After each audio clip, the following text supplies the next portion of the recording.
नमस्कार मित्रांनो, तू ही रे माझा मितवा मालिकेच्या आजच्या जबरदस्त अशा भागामध्ये आपण पाहणार आहोत की आता आजी ही ईश्वरीला जे जे काही बोललेले असते ते सगळं तिला आठवत असतं. म्हणजे तुझ्या आईमुळे आमच्या घरात ही सगळी परिस्थिती निर्माण झाली. तुला इथे येताना जराही लाज वाटली नाही का? तुझ्या आईमुळे आमचं सगळं कुटुंब उद्ध्वस्त झालं. त्याचप्रमाणे मामाचे ते सगळे टोमणे. ईश्वरी, हे सगळं करताना तुझ्याबद्दल आम्हाला अजिबात कधीही अपेक्षा नव्हती.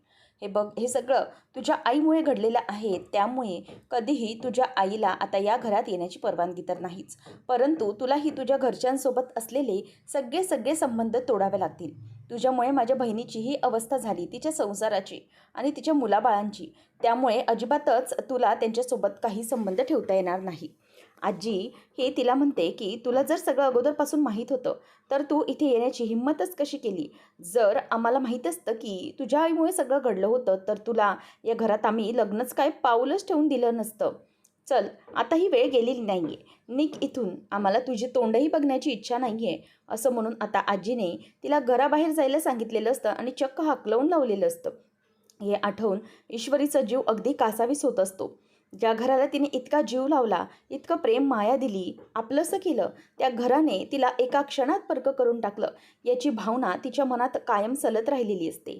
आधी ईश्वरी रडत असताना अर्णव तिच्याकडे आधार म्हणून जातो आणि तिच्या खांद्यावरती हात ठेवून म्हणतो की मिस इंदोर. तेव्हा आता ईश्वरी पटकन अर्णवला मिठी मारते आणि म्हणते की सर, अर्णव सर, असं म्हणून ती आता जोरजोरात रडायला लागते. तिच्या धीराचा बांध अगदी फुटलेला असतो आणि रडत रडत ती अर्णवला मिठी मारत म्हणते की अर्णव सर, मला खरंच खूप भीती वाटते, काय करू मी? तेव्हा अर्णव म्हणतो, मिस इंदोर शांत हो, काहीच होणार नाही आहे, प्लीज शांत हो. असं म्हणून आता तो तिला गप्प करत असतो. तेव्हा इथे अंजली ही सगळ्या गोष्टींचा विचार करत असते. ती म्हणते की अहो, तुम्हाला माहिती नाही आहे, मी काय म्हणते, तुम्ही ना मध्ये उगाच बोलण्याची मगाशी गरजच नव्हती. खरंच म्हणजे ना, या सगळ्या गोष्टी तुम्हाला माहीत नाही आहेत. ती ईश्वरी ना कशी आहे ती कशी आहे ना, ते आम्हा सगळ्यांना अगदी बरोबर माहीत आहे. त्यामुळे तुम्ही ना उगीचच तिची बाजू घेऊन बोललात मगाशी. त्यामुळे खरंच तिला असं वाटलं असेल की चला, आपलं घर म्हणजे या घरात अजूनही स्थान आहे. तेव्हा मग राकेश म्हणतो की म्हणजे म्हणजे खरंच मी तुम्हाला सांगतोय, मला आता मेमरी गेली असेल, परंतु मी आत्तापासून हे घरात जे काही बघतोय ना, त्यावरून माझ्या लक्षात आलं आहे की ते दोघंजणी खरंच घरच्यांशी खूप चांगले असतात. बघितलं ना, घरच्यांशी दोघांची खूप काळजी घेत असतात त्या. शिवाय मुलगी आणि तिच्याशीही खूप छान बॉन्डिंग आहे तिचं. बघितलं ना तुम्ही, किती छान आहे ती. तेव्हा मग लगेच आता ती म्हणते की तुम्हाला तसं वाटणारच, कारण तुम्हाला ती कशी आहे ते माहीत नाही आहे, म्हणूनच तुम्हाला काहीच कळणार नाही. तेव्हा तो म्हणतो की अहो, म्हणजे मला कळत नाही आहे, तुम्ही नेमकं काय बोलण्याचा प्रयत्न करताय? त्या खरंच खूप चांगल्या वाटतात मला. म्हणजे इनफॅक्ट ते दोघं नवरा बायको खरंच घरासाठी आणि आपल्यासाठी म्हणजेच तुमच्यासाठी खूप काही करत असतात. त्यांचा जीव आहे हो तुमच्यावर. मग तुम्ही असं उगीचच बोलताय. त्यावर लगेचच अंजली म्हणते की तुम्हाला माहिती नाही आहे ती कशी आहे. मलाही ना असंच वाटलं होतं. जेव्हा सुरुवातीला घरात आली होती ना, तेव्हा ही सगळ्यांशी प्रेमाने आपुलकीने अशीच वागायची आणि त्यामुळे मी पण तिच्या बोलण्यात फसले होते. म्हणजे तिच्याशी बोलायचे, वागायचे, त्या सगळ्या गोष्टी अगदी फसून केलेल्या मी. मग नंतर तिने हळूहळू सगळ्यांशीच तसं वागून प्रेमाने या घराचा पूर्णपणे आता ताबा मिळवून घेतला आहे. आणि चिंटू पण अगदी तिच्या आज्ञेत आहे. ती जे बोलेल ना ते चिंटू करत असतो आणि त्याचमुळे मला जास्त चिंटूची काळजी वाटत असते की नेमकं चिंटू हे सगळं का करतोय. परंतु मला हे ना अजिबातच आवडत नाही आहे. तेव्हा मग राकेश म्हणत असतो, म्हणजे तुम्हाला काय म्हणायचं आहे की हे सगळं ती जे काही ते नाटक आहे? तेव्हा ती म्हणते की हो, अहो, तुम्हाला माहीत नाही आहे, तुम्ही जर अगोदरचे असतात ना तर त्यांना अजिबात या बाबतीत सहाय्य केलं नसतं. तुम्हाला तुमच्यावर तिने काय आरोप केलेत माहिती आहे का? तुमच्यावर त्या बाईने खुनाचे आरोप केलेले आहेत. तुम्ही एका बाईबरोबर लग्न केलंत आणि तिचा खून करून टाकला पैशांसाठी. हे सगळं सगळं तिने तुमच्यावर आरोप लावले होते. म्हणून तर मला तेव्हापासून तिची नियत समजली होती. ऐकल्यावर आता लगेचच तो रडायला लागतो आणि म्हणतो की बापरे, काय ऐकतोय मी हे? माझ्यावर त्या ईश्वरी मॅडमने असे आरोप लावले होते, म्हणजे याचा अर्थ मी असाच आहे का? म्हणजे मी हे केलं आहे असं खरं आहे का? असं म्हणून तो आता स्वतःच घाबरायला लागतो. नाही नाही, म्हणजे ना, जे काही त्या बोलल्यात ते खरं असेल, कदाचित मी खून केला असेल, बापरे, इतकं पाप घडलं होतं माझ्या हातून, असं म्हणून तो घाबरायला लागतो. त्यावर ती म्हणते की नाही हो, असं तुम्ही करू शकत नाही. मी तुम्हाला खात्रीने सांगू शकते की तुम्ही असं कधीच वागू शकत नाही. गैरसमज झालेला आहे आणि त्यामुळे तुम्ही प्लीज घाबरू नका. हे सगळं जे काही घडलंय ना, ते खरंच गैरसमजातून घडलंय आणि त्याच्यावर माझा अजिबातच विश्वास नाही आहे की तुम्ही असं काहीतरी करू शकता. त्यामुळे प्लीज तुम्ही शांत व्हा. तेव्हा आता लगेचच ती म्हणायला लागते की तुम्ही काहीच चुकीचं बोलू नका. त्यावर तो म्हणतो की खरंच ना, मी असं काहीच केलं नसेल ना? तेव्हा ती म्हणते की हो, मी तुम्हाला विश्वास देते ना. मला खात्रीशीरपणे माहीत आहे की तुम्ही असं काहीही करू शकत नाही. कोणीही काही बोललं तरी चालेल, पण सगळ्यांचा तुमच्यावर विश्वास आहे. त्यामुळे नका घाबरू, असं म्हणून ती त्याला शांत करते. तर वल्लरी दुसरीकडे त्या मुलांना पैसे देण्यासाठी आलेली असते. वल्लरी म्हणते की काम झालं ना व्यवस्थित? तेव्हा ते म्हणतात की हो, हो मॅडम, इतका धुतलाय ना त्याला की तो घाबरलाय भरपूर. तेव्हा मग वल्लरी म्हणते की गुड आणि त्यांच्या हातात ती पैसे देते आणि जायला सांगते. थँक्यू मॅडम, असं बोलून ते पण जातात. वल्लरी म्हणते की ईश्वरी, तुला माहिती नाही आहे मी आता तुझ्याविरुद्ध काय प्लॅनिंग करते ते. एक एक करून सगळ्या गोष्टी कशा मार्गी लावायच्या ना, हे आता मला बरोबर समजलेलं आहे. सगळ्यांना आता मी बरोबर लाईनला लावणार आहे. आणि तुझं आता घरातनं निघणं हे निश्चित झालेलं आहे. त्याबरोबरच आता पुढे काय काय घडतं ना, ते फक्त तू आता बघत राहा. म्हणजे ही वल्लरी आता कोणते डाव खेळते ना, तेच बघत राहा तू, असं म्हणून आता ती खूपच मनातून खुश झालेली असते. तर इथे ईश्वरी ही अर्णवला मिठी मारून रडत असते की सर, मी काय करायचं आहे मला काहीच कळत नाही आहे, असं म्हणून ती आता खूप रडायला लागलेली असते. त्यावेळेला आता अर्णव हा म्हणत असतो की मिस इंदोर, प्लीज प्लीज शांत हो. प्लीज असा काही चुकीचा विचार करू नकोस तू. ईश्वरी म्हणते की सर बघा ना, हे काय होऊन बसले अचानक. म्हणजे सगळ्या काही गोष्टी चांगल्या होत्या आणि अचानक हे सगळं काय झालं आहे मला काहीच कळत नाही आहे. तेव्हा तो म्हणतो मिस इंदोर, प्लीज काम डाऊन. असा स्वतःला त्रास करून घेऊ नकोस आणि असा त्रास करून घेऊन काहीच होणार नाही आहे. ईश्वरी म्हणते की सर, पण मला या गोष्टीचं वाईट वाटतं आहे की घरच्यांनी सगळ्यांनी माझ्यावरती असा अविश्वास दाखवला. तेव्हा तो तिला शांत करत म्हणतो की मिस इंदोर, तुला माहिती आहे ना, ही गोष्ट ही इतकी सेन्सिटिव्ह आहे. पण प्लीज तू स्वतःला असा त्रास करून घेऊ नको. आय नो तुला त्रास होणारच, परंतु प्लीज स्वतःला सावर यावेला. प्लीज शांत हो, असं म्हणून आता तो तिला शांत करत असतो. तो म्हणतो मिस इंदोर, हे बघ, मला माहिती आहे तुला यावेळेला खूप त्रास होतोय आणि तूही काही खाल्लं नाहीस ना सकाळपासून. मला माहिती आहे, मी पण काही खाल्लं नाही आहे. लेट्स इट समथिंग, असं म्हणून तो तिला आता घेऊन चाललेला असतो. आता ईश्वरीला तो घेऊन जात असताना ती उठते आणि तिला अचानक आता चक्कर आल्यासारखं होतं आणि म्हणूनच ती तिथल्या तिथे पडणार तोवर अर्णव तिला सावरतो आणि म्हणतो की मिस इंदोर, काय होतंय तुला? तेव्हा ईश्वरी म्हणते की चक्कर चक्कर आल्यासारखं होतंय. तेव्हा अर्णव आता म्हणतो की थांब, मी घेतो तुला. तेव्हा आता ईश्वरीला तो उचलतो आणि नंतर तिथे बेडवर ठेवतो आणि तिला याचा त्रास होऊ नये म्हणून तिला गप्प बसायला सांगतो आणि म्हणतो की थांब, मी तुला काहीतरी एनर्जी ड्रिंक आणतो, म्हणजे तुला जरा बरं वाटेल. असं म्हणून आता तो पटकन जातो आणि तिच्यासाठी इन्स्टंट एनर्जी ड्रिंक बनवून आणतो आणि म्हणतो की हे घे, हे पिऊन घे, म्हणजे तुला जरा बरं वाटेल, थकवा जाईल सगळा. तेव्हा ईश्वरी तो ग्लास घेते आणि प्यायला लागते. अर्णव म्हणतो मिस इंदोर, थांब, होईल सगळं व्यवस्थित, तू इथे बस आणि हे पाणी पिऊन घे बघू आधी, म्हणजे तुला जरा बरं वाटेल. थांब, मी AC ऑन करतो. असं म्हणून आता तो AC लावतो आणि व्यवस्थित ईश्वरी तिथे बसलेली असते. तिला खूपच अगदी गरगरल्यासारखं झालेलं असतं आणि नंतर ईश्वरी थोडं पाणी पिते आणि व्यवस्थित बसायला दिल्यानंतर तो तिला म्हणतो की हे घे मी सिंदूर, पाणी पिऊन घे, म्हणजे तुला जरा बरं वाटेल. तेव्हा ईश्वरी आता ते पाणी पित असते आणि नंतर बस झालं असं म्हणते. त्यानंतर तिच्या मनातला सगळा राग आता उफाळून बाहेर यायला लागतो. ती म्हणते की अर्णव सर, हे मला अजिबात आवडलेलं नाही आहे. ज्या घराला मी इथे आल्यापासून आपलं मानलं आहे, घरातली प्रत्येक व्यक्ती, घरातल्या प्रत्येक कोपरा याला मी आपलंसं केलं, प्रत्येकावरती अगदी मनापासून प्रेम केलं. पण याच घराने एका क्षणात मला परक करून टाकलं.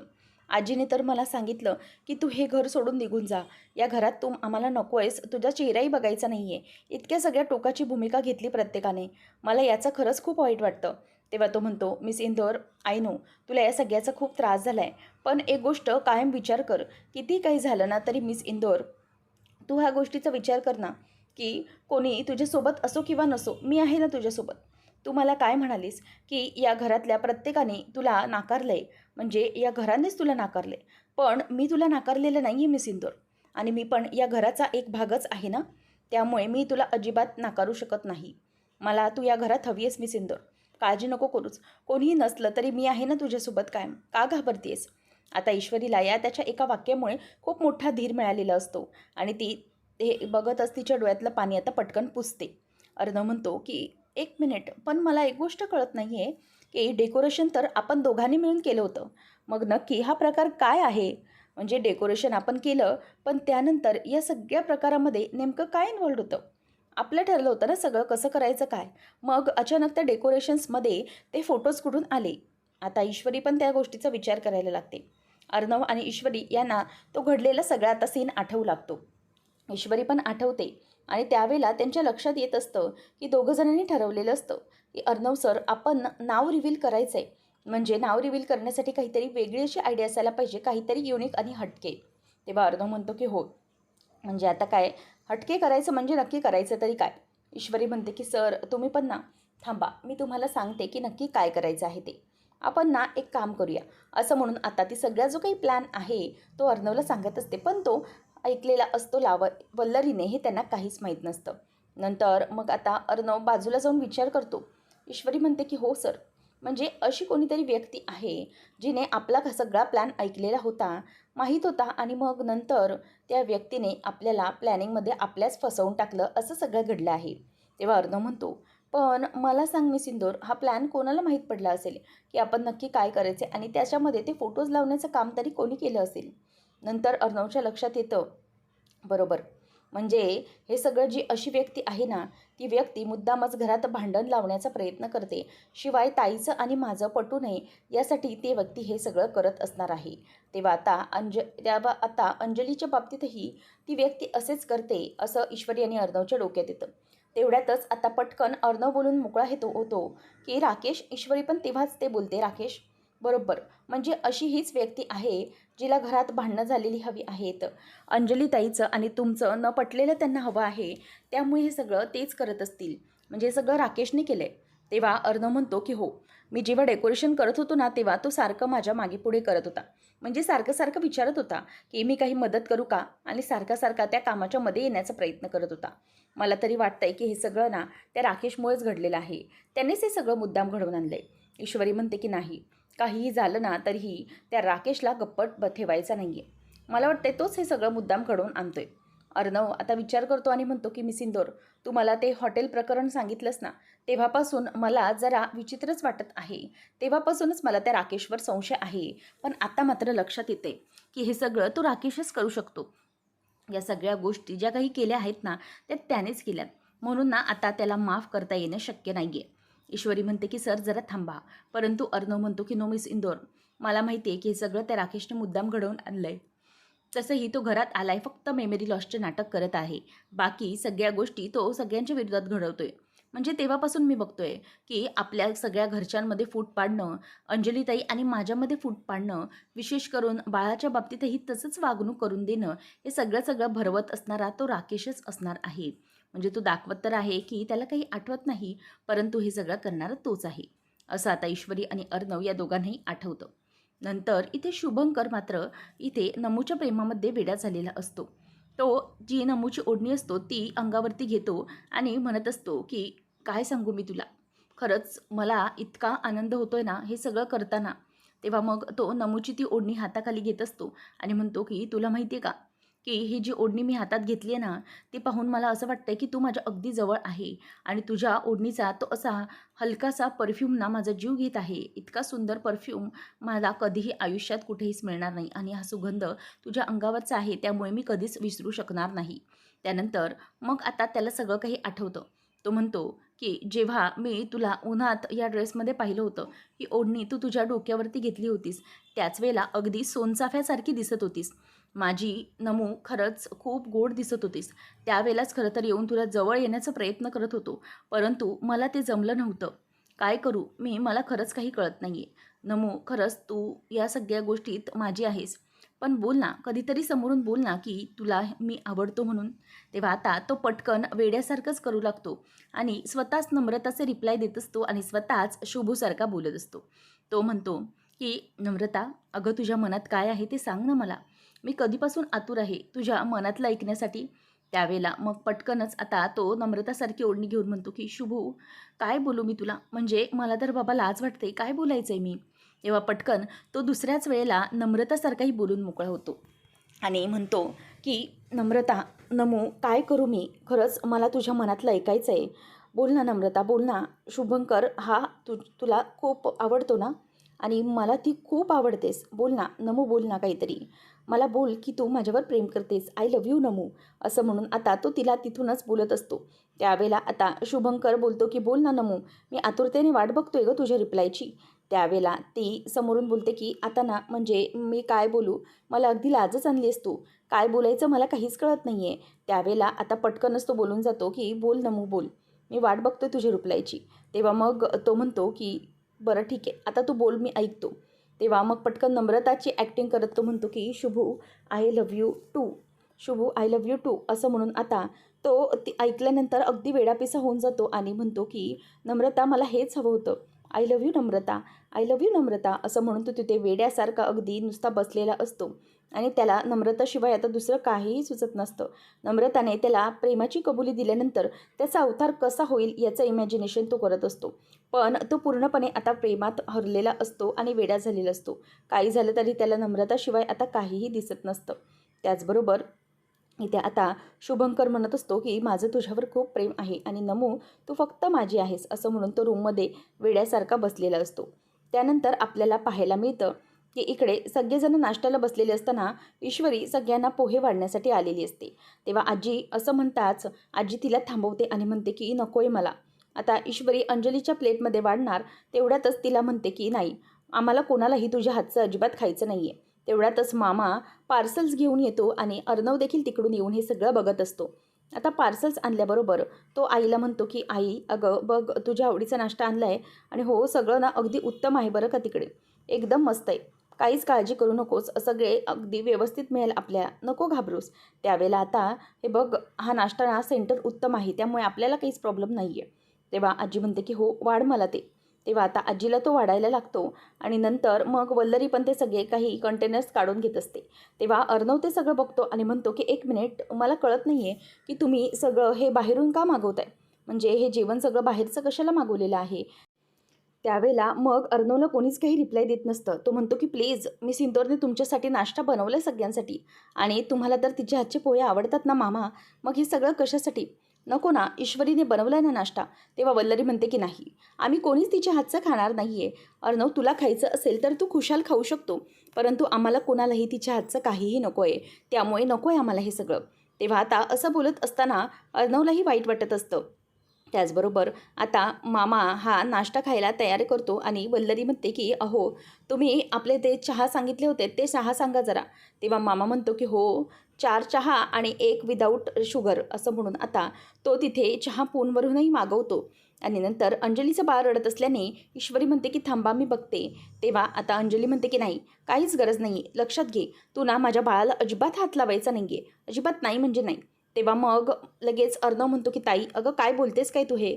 तेव्हा ती म्हणते की हे बघ अर्णव मला ना याच्यावर वाद घालायचा नाही आहे, प्लीज अजिबात माझ्या बाळाला हात लावू द्यायचं नाही आहे हिला. असं म्हणून ती तिथून निघून जाते. ईश्वरीला खूप वाईट वाटतं. तेव्हा मग वल्लरी म्हणते की काय हो चहा सांगितलात ना?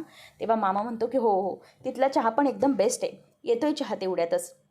वल्लरी म्हणते की अर्णव हे बघ तिच्या हातचं तुला खायचं असेल ना तर तू खुशाल खा, परंतु आम्हाला अजिबात नको आहे, कोणालाच नको हिच्या हातचं. असं म्हटल्यावर ईश्वरीच्या इथे मनाचा बांध अगदी सुटत चाललेला असतो. आणि नंतर मग अर्णव म्हणतो की मी सिंदूर मला वाढतो मी खाईन तुझ्या हातचं. तेव्हा वल्लरी पटकन बोलते की हो तुम्हाला माहिती आहे का आई, अहो बायकोच्या प्रेमामध्ये आंधळा झालेला ना आणि बायकोच्या प्रेमामुळे लोकांना ना काहीही सुचत नाही. त्यामुळे त्यांना जे काही घरात चुकीचं घडतं ते काही दिसत नाही आणि प्रेमात आंधळे झालेले व्यक्ती असे असतात.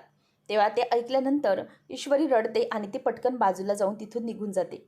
नंतर मग अर्णव पण तिच्या मागे मागे जातो. त्यालाही या घरच्यांचा खूप मोठा राग आलेला असतो, परंतु त्याच्याकडे कुठल्याही प्रकारचा पर्याय नसल्याने तो गप्प बसलेला असतो. ईश्वरी आता रूमवर येते आणि रूमवर आल्यानंतर तिला खूप रडायला येत असतं. वल्लरी मनात विचार करते की ईश्वरी आता तुझे या घरातले दिवस संपले, काही झालं तरी आता तुला या घरात यायला स्थान नाही. ईश्वरी रडते आणि तिला आईची खूप आठवण येत असल्याने ती पटकन हातात मोबाईल घेते आणि आईला फोन लावत असते आणि म्हणते की काय करू मी, मला काहीच कळत नाही आहे. त्याचबरोबर ती आता आईला फोन लावते आणि म्हणते की आई. तेव्हा सुप्रिया म्हणते की काय गं काय झालं, तुझा आवाज असा रडका काय येतोय? तेव्हा ती म्हणते की आई. तेव्हा पुन्हा एकदा सुप्रिया म्हणते की इशू काय झालं, तू रडतेस का बाळा, नक्की काय झालं आहे? तेव्हा ती म्हणते की आई मला खूप आठवण येते तुझी, मला खूप आठवण येते. तेव्हा ती म्हणते की काय झालं आहे बाळा, मला काही सांगशील का, तू काही झालं आहे का तिथे? तेव्हा ईश्वरी म्हणते की आई मला तुझ्याशी भेटून बोलायचं आहे, मला तुझी खूप आठवण येते. तेव्हा मग सुप्रिया म्हणते की हो हो, एक काम कर, अगोदर हे रडणं थांबव बघू, आपण भेटूया, तू ये मला भेटायला, काहीच प्रॉब्लेम नाही आहे. मग ईश्वरी म्हणते की आई हो, आपण भेटून बोलूया, मला खरंच खूप वाईट वाटतं आहे, खूप आठवण येते या क्षणाला तुझी. तेव्हा आई म्हणते की हे बघ, तिकडे सगळं ठीक आहे ना, काहीच प्रॉब्लेम तर नाही आहे ना. परंतु आता आई मात्र पूर्णपणे चिडलेली असते आणि तिला म्हणते की बघ, तू शांत हो, अजिबात काही चुकीचा विचार करू नको, मी येते, तुला लवकरच मी भेटायला येते. असं म्हणून आता ती तिला भेटण्याचं ठरवते. आणि तेवढ्यातच अर्णव येतो आणि म्हणतो की मिस इंदौर, काय चाललं आहे हे? तेव्हा ईश्वरी म्हणते की सर नाही, मला आता नाही सहन होते हे सगळं, मला खूप कल्पनेच्या पलीकडचं गेलं आहे, मला आईची आठवण येते, प्लीज मला तिला जाऊन एकदा भेटू दे, मला तिच्याशी बोलून जरा बरं वाटेल. तेव्हा अर्णव म्हणतो की नाही जायचंच तू. तेव्हा ईश्वरी त्याच्याकडे बघतच राहते. अर्णव म्हणतो मिस इंदौर, अगं तुला कल्पना तरी आहे का, तू काय केलं आहेस ते? अगं तू तुझ्या आईला किती मोठं टेन्शन दिलं आहेस, तू रडत रडत तिच्यासोबत फोनवर बोललीस तर तिला किती टेन्शन आलं असेल याचा विचार केला आहेस का तू?